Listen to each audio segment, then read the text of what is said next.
Hi everybody, and welcome back to the channel. Welcome back to another one of my course vlogs. And this time we're out here at Rio Hondo Golf Club in Downey, California, just down the street from Los Angeles. And I'm going to be playing a tournament vlog for you here today, out here with my men's club.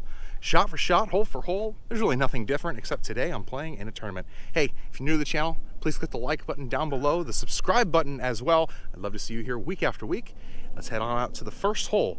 Long par fours to start this round. Here we go. Now I'm playing here with my men's club, and we're a traveling club. So this is only the second time I've ever played Rio Hondo, the first being a few years back, so this is pretty much a blind attempt here. Off the first, you're gonna get a taste of what we're facing the entire day. Very claustrophobic golf through these tall pine trees into some very narrow fairways and narrow greens. Protected mostly with bunkers. There is some lakes out there as well, and these greens are very undulating. You've got to be in the proper sections to have any chance to make your putts. Now we're not holding back here. Over 400 yards on the first. We're going to send a driver all the way down there, and it's going to go further than the driving range, opening up the fairway and the landing area a little bit here. The ball was on the car path. I took my drop here just off to the side and played a pitching wedge to what I tried to be the middle of the green.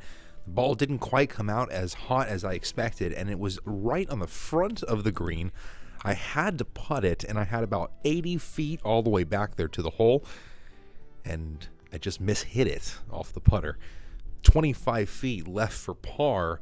I almost curled it in. Ultimately, it's a comfy tap-in bogey to start the day, and that's not ideal when you're playing in a tournament. I mean, realistically, bogeys are never ideal any day of the week. Now here, number two, running parallel with the first. We're heading right back to the clubhouse here. A slight dogleg left this one. It's going to play to a slightly crowned fairway as well, so an even narrower target here off the tee. You really have to be in the fairway to have a look at this green, as the big tall trees protect both sides of the approach, and deep bunkers there are protecting the green long, short, left, and right. Oh boy, this entire course is a test of accuracy. Therefore, the 2-iron off the tee here on the second was the call. Straight down Main Street, leaving myself a comfortable gap wedge here into the front hole location. I was able to hit a full one here. All the spin on this landed it right next to the hole, nearly spun it off the front of the green, but ultimately it was 12 feet underneath the hole for birdie. My first birdie of the day, and to get one right back, but I didn't quite get it to the hole. A comfy tap-in par. We're still at 1 over par, and here the third hole is the only hole that I forgot to record with the drone, but I took this picture here behind the 9th and the 3rd.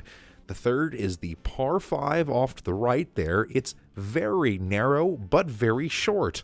Only 492 yards from the tips. It is a par 5. Let's take advantage.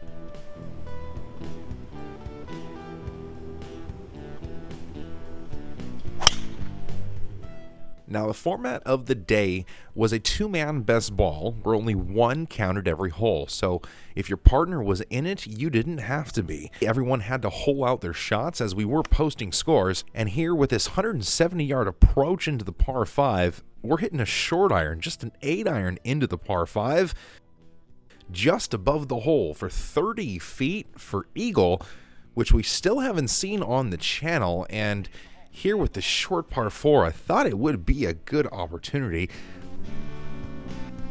We will have to settle, if you call it settling, for the comfy tap-in birdie. And we're on to another par 5 back-to-back here at Rio Hondo. This one is a little bit longer and ultimately a little bit more wide open off the tee. There is slightly some room off to the right here. Just that bunker to contend with, but if you miss on those hills, the trees are short enough that you can get something up near the green and give yourself a look. Now, on the approach to the green, if you're going to be laying up, there's a pair of bunkers here located about 100 to 75 yards from the green. Left and right is really going to make your approach tight. You don't want to have to hit a wedge out of a bunker. That's never ideal unless you're greenside. 2 more bunkers protecting the green here on the par 5.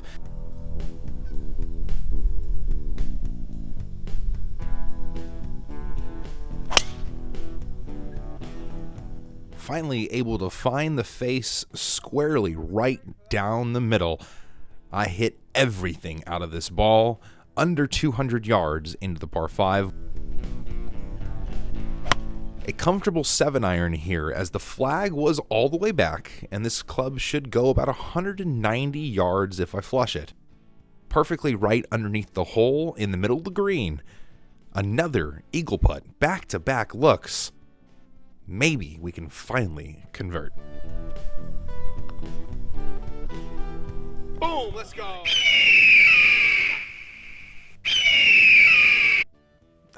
The elusive big bird has finally landed. 2 under par on the day, and we're heading on to the par 4 5th hole, the narrowest par 4 I have ever seen. This thing looks like a neighborhood street. It's honestly about 15 to 20 yards wide all the way down there, with gigantic trees on both sides of the fairway. Long, too, at 400 yards, you're really going to have to take all you got off the tee and hope you thread the needle. Coming into the green, of course there's bunkers left and right protecting it, and if you're long just a little bit, the ball's OB back there in the maintenance area.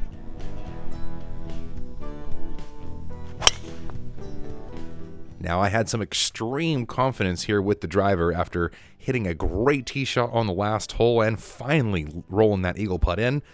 I was able to keep it down the corridor here and have a shot at the green, but the ball was wickedly above my feet as there's a lot of rolling terrain here at Rio Hondo, which caused me to hit a hook when that ball was above my feet.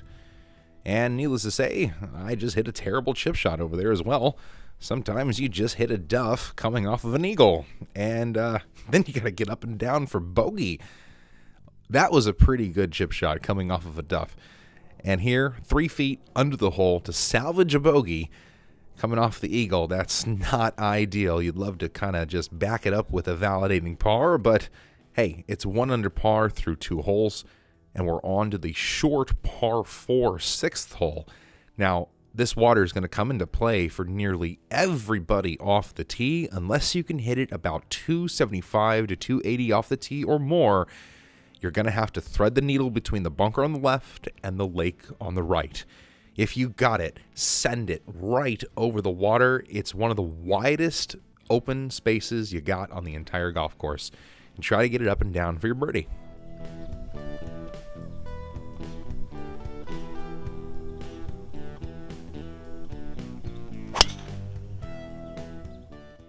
Another drive hit very well, heading just right of the green and landed here in the greenside bunker.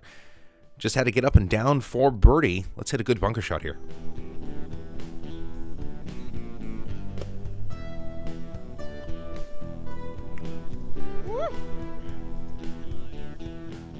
Just another comfy tap-in birdie to salvage that gross bogey on the last hole. All right, now we're having a little bit of ebbs and flows here. Let's see if we can land a nice, comfortable par and kind of even everything out here. The first par 3 of the day, only 165 to the middle. We're going to be facing 177 yards all the way to that back pin.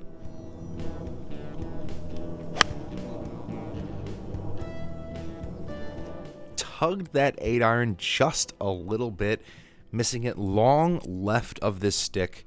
Short-sighted is never ideal, especially if you're long of the hole, as you generally are chipping back down the hill towards the front of the green. This was underneath the hole, though. Only 5 feet here to salvage the par.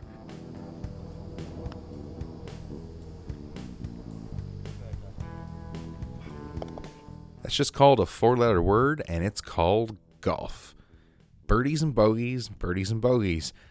And here the 8th hole is a drastically different par 3 than the 7th. a very long 230 yards from the blue tees. It has a very wide opening to the front of the green, which will be very accepting to longer clubs coming off this tee.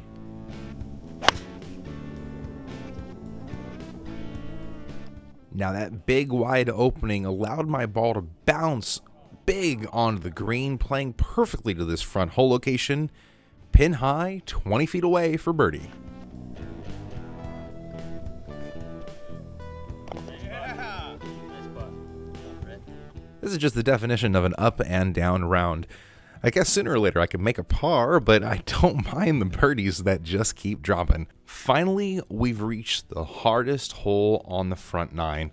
Closing it out here, number 9, is going to be a very claustrophobic par 4 that's going to test every club in your bag. Off the tee, you got a decision to make. Anything off the tee as long as you don't go left. And into the green, you have another decision to make. Anything as long as it doesn't go left. It's a very simple solution here. Hit it to the right. This hole is not to be messed with, and smart decisions need to be made all the way through. So here off the tee, 2-iron.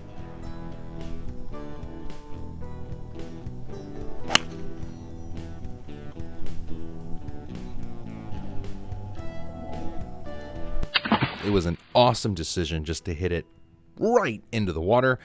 I take my drop, hit it on the green, and promptly my camera decides to die. So I'm unable to show you my 2-putt bogey, but ultimately I shot 1 under par here on the front nine. Hey, that's all she wrote for the Front nine. Don't forget to like, subscribe the video, and we'll see you next time. Later.